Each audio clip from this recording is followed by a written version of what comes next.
Hello বন্ধুরা, আমরা দৈনন্দিন জীবনে বিভিন্ন রকম কসমেটিক ব্যবহার করে থাকি, যেমন ধরুন ফেস ক্রিম, লিপস্টিক, শ্যাম্পু। কিন্তু আপনারা কি জানেন এই জিনিসগুলো কীভাবে তৈরি করা হয় এবং এতে কি ইনগ্রেডিয়েন্ট বা কেমিক্যাল মেশানো হয়? আজকের এই ভিডিওতে দেখব এই বিভিন্ন প্রোডাক্টগুলি কীভাবে তৈরি করা হয় ফ্যাক্টরিতে, কী তাতে কেমিক্যাল দেওয়া হয় এবং অন্য অন্য ইনগ্রেডিয়েন্ট দেওয়া হয়। আর হ্যাঁ বন্ধুরা, এমন ধরনের ইনফরমেটিভ ভিডিও পাওয়ার জন্য চ্যানেলটি অবশ্যই সাবস্ক্রাইব করে রাখতে পারেন। আসুন তবে শুরু করি। শ্যাম্পু। বন্ধুরা, আমরা প্রায়ই চুল পরিষ্কার ও সিল্কি করার জন্য শ্যাম্পু ব্যবহার করে থাকি। কিন্তু আপনি জানতে চান এই শ্যাম্পু কীভাবে ফ্যাক্টরিতে তৈরি করা হয়, কি কি কেমিক্যাল এতে দেওয়া হয়? এই কেমিক্যালগুলি আপনার চুলের পক্ষে ভালো না খারাপ? আসুন তবে দেখি। শ্যাম্পু তৈরি করার জন্য প্রথমে একটি বড় মিক্সার নেওয়া হয়। সেই মিক্সারে জল ঢালা হয়। সেই জলের মধ্যে সাইটাল অ্যালকোহল, সাইট্রিক অ্যাসিড এবং পছন্দমতো কালার এবং ইউরিয়া মিশিয়ে ভালো করে মিক্স করা হয়। ভালো করে মিক্স করার ফলে হাই ভিসকোসিটিযুক্ত একটি তরল পদার্থ তৈরি হয়, যাকে আমরা শ্যাম্পু বলি। এবার এই শ্যাম্পু প্যাক হওয়ার পালা। তৈরি হওয়া শ্যাম্পু একটি ফিলিং মেশিনে ঢালা হয়। তারপর শ্যাম্পুকে বোতলবন্দি করার জন্য প্রথমে বোতলগুলিকে একটি কনভেয়ার বেল্টে রেখে ফিলিং স্থলে পাঠানো হয়। তারপর বোতলে শ্যাম্পু ভরে তার ছিপি লাগিয়ে কনভেয়ার বেল্টের মাধ্যমে সামনে পাঠানো হয়। সেখানে আবার কোম্পানির বিভিন্ন লোগো লাগিয়ে সেই শ্যাম্পুর বোতলগুলোকে প্যাক করে বাজারে পাঠানো হয়। Fair and lovely cream. বন্ধুরা, আমরা ফেয়ার অ্যান্ড লাভলি ক্রিম অনেকেই ব্যবহার করে থাকি, কিন্তু আপনারা এখন জানবেন এই ফেয়ার অ্যান্ড লাভলি ক্রিম তৈরি করতে কি কি কেমিক্যাল ও ইনগ্রেডিয়েন্ট লাগে।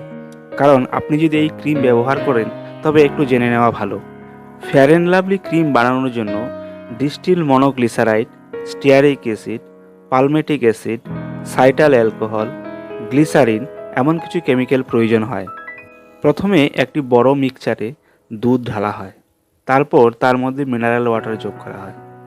তারপর এই মিশ্রণের মধ্যে একে একে সমস্ত কেমিক্যাল যোগ করা হয়। তারপর এই মিক্সারকে ততক্ষণ চালানো হয় যতক্ষণ না সমস্ত কিছু একটি ক্রিমে পরিণত হয়।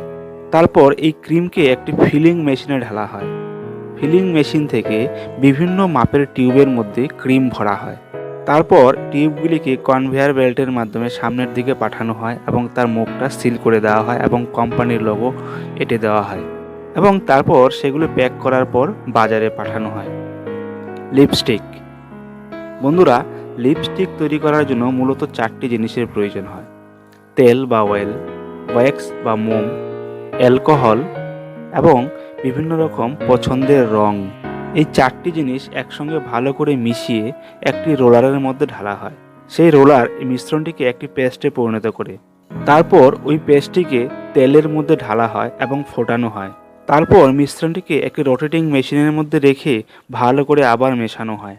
যে মিশ্রণটি তৈরি হয় সেই মিশ্রণটিকে একটি লিপস্টিকের ছাঁচের মধ্যে ঢালা হয়। কিছুক্ষণ পর ওই ছাঁচের মধ্যে মিশ্রণটি শক্ত হয়ে যায়।